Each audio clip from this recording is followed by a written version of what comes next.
you have the constant amplitude. So what that means is you have a plastic zone size that is the same, right? Because your amplitude is the same, or the maximum stress level is the same. It just continues without changing the plastic zone size. Because of that, and your Paris law is experimental, empirical relationship. So this is already taken care of. So you don't need to worry about that. But when you have the amplitude change, if you have the increasing amplitude, that means your plastic zone getting bigger and bigger and bigger as the load increase. That is not a problem either. When you have a problem is when you have a random amplitude. That means you could have an overloading and then followed by a bunch of cycles with small amplitude. And now essentially the crack is propagating through that plastic zone that's generated by that overloading.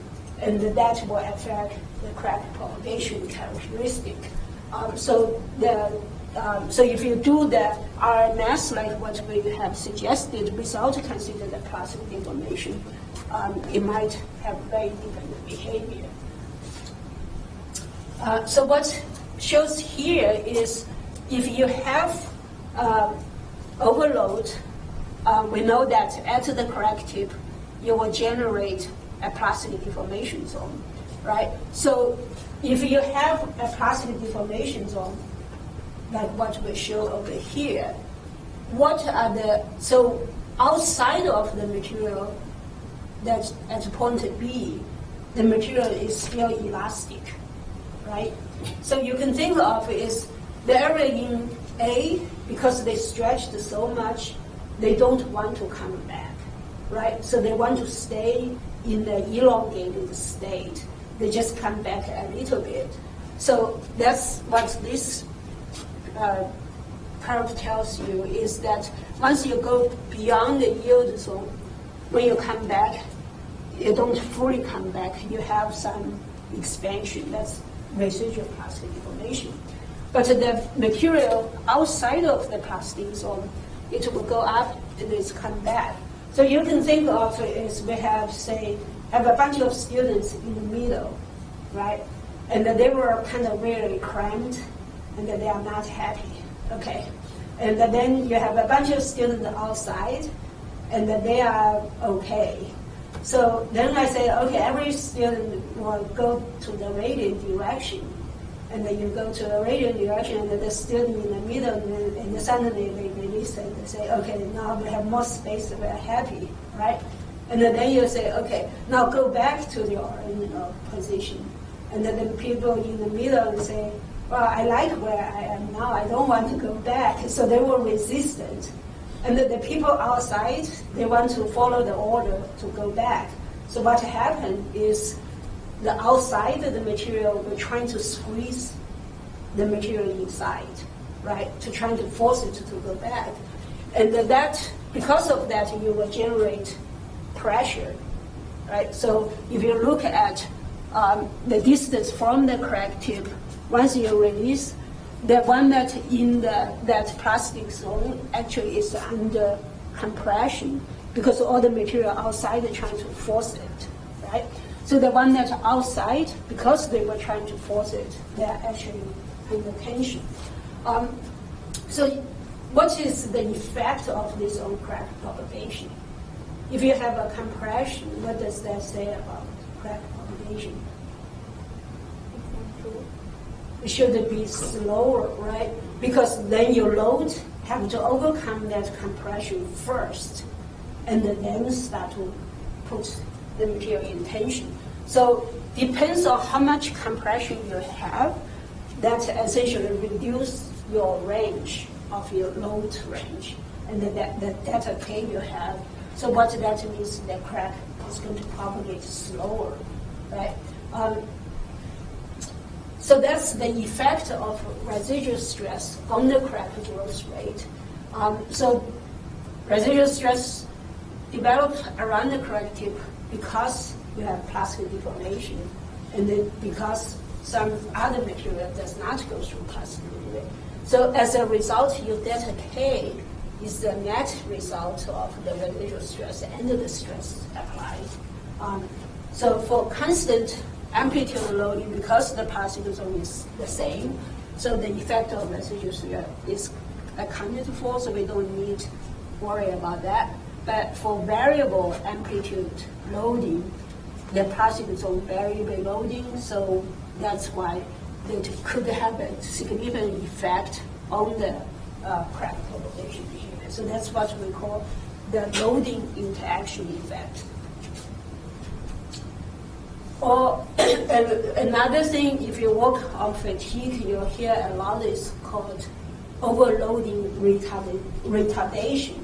Retardation basically say, okay, actually this is a practice for you. Like remember we did the example and we say, okay, right now the predict lifetime is 750,000 cycle. We want to increase to 1 million cycle. I don't know whether this will increase by that much, but it's actually a practical technique that you can actually increase your fatigue life is by overloading it. So if you have, say, this is your normal operation condition, is you have a constant amplitude load. Instead of just keep running like this, you actually run for a certain time and then give an overloading. And of course, that overloading should not fracture your sample, right? And then you come back to continue. What this overloading does is actually slow down the crack propagation rate. So what you see is if you don't do overloading, your crack growth goes follow this curve.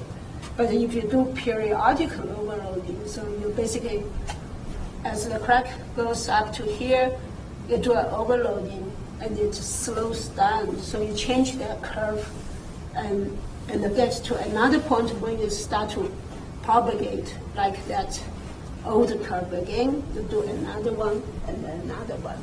And then that's how you can actually increase the fatigue, predicted fatigue life. So when I was taking fatigue class at that time, bicycle was still a big deal for us to have a bicycle. And so my professor was saying that, okay, if you guys buy a new bicycle, I would suggest you to ride your bicycle on a very bumpy road and shake it up a little bit, and that would be help the lifetime of the bicycle. Like, are you crazy? And that's the principle that he's based on. Is it because of the material hardening? Right, because of the plastic, but it plastic hardening and also because of the compressive stress that put on. So one of the technique to change the crack growth rate, for example, for the Paris law, if you do some surface treatment, you will change the Paris law to make the curve go slower. The very common technique is what's called shot pinning. You guys understand? Heard of that before? Okay. So it's kind of follow similar idea. So shot pinning basically is you shoot these very small balls into the material. So what that does is when you shoot that ball on the surface of the material, of course, that ball will generate compressive stress around, residual stress around it. So if you shoot a bunch of them, kind of basically modify the surface, you are essentially introduced a layer of compressive, with residual compressive stress. And so since we know that usually the fatigue, the crack initiates at the surface, so by introducing compressive stress using the shot pinning, you can reduce the time that the crack will show up. Right, so that's one way. Most of crack kind of manipulation technique, fatigue manipulation technique, has something to do with introducing compressive stress into the material. So of course, shot peening is one common technique. Now people do laser peening instead of shoot a ball. They use a laser to generate compressive stress. So that and the overloading is another technique. Is introduce the compressive stress. Excuse me. This technique only works if the overloading goes above the yield stress, right? No, it doesn't, because you actually probably don't want to go above yield stress. But because you have at the crack tip, you have that stress singularity, right? So the overloading itself doesn't go over yield stress, but around the crack tip, you will have the possible. But if it's inside the yield, then it's just going to get back to where it was. Like it's going to come back to the same path that it was before. No? Did you study for your middle term? I did actually. Okay. Okay, so you have a crack, right? Oh, this is after middle term. So you have a crack, so your stress is supposed to go this way. And then you have your yield stress is over here, right? So there's not supposed to be have stress above the yield stress. So you take that and put it over here, and that is your plastic zone, right? So your external stress your overall external stress does not have to be above yield stress. But around the crack tip, because of the stress concentration effect, or because of the stress singularity effect, you will have a stress much larger than the overall nominal stress. That's why you always have, for most of the material, you always have a plastic zone in front of your crack, even if the load itself is below your yield stress. Okay. So this is how it look like. Is that now you have a crack, right? When you load from sigma minimum to sigma maximum, at the sigma maximum, that generates your largest plastic deformation. So that's the dy0 over here. So let's look, maybe I go back here. Let's forget about all these, just look at that big point over there. And then to see what happened for the cycle follow that, okay? So,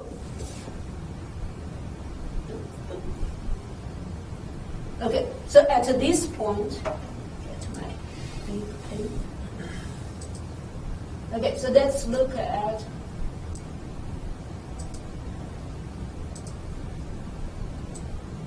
this point and at this point. Okay, because when I'm unloading, it doesn't matter.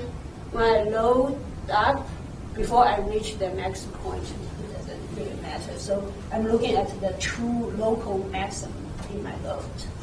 Okay, so it doesn't give me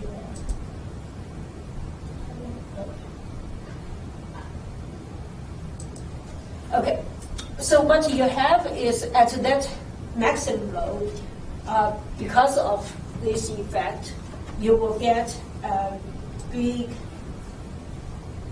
plastic zone like this. That's because of the maximum load. So follow that, you get a small load.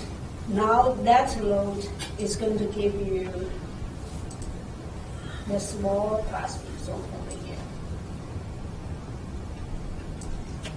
Right? And so as your crack propagate, that plastic zone will follow with the crack tip. So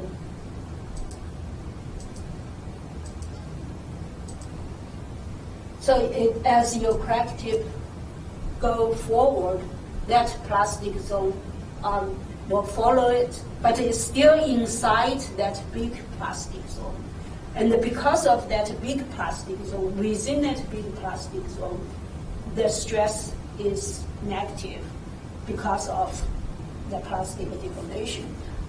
So that effect, in the sense that will diminish as you propagate through that plastic zone, and it will basically run out until when this current plastic zone reach the edge of that plastic zone.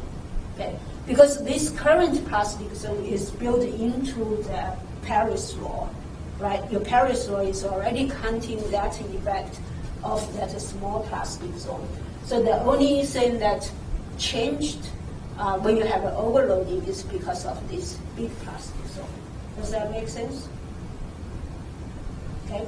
So once it goes through, if you don't give another overload, that means that this crack behavior will go back to the normal Paris law without the retardation. But while the crack is propagating inside that big plastic zone, the crack growth behavior changes. So how do we account for that? Is we will use this equation. So that's the Wheeler's model. So overloading retardation, basically you can isolate that overload temporarily. So isolated overload temporarily retard the crack growth.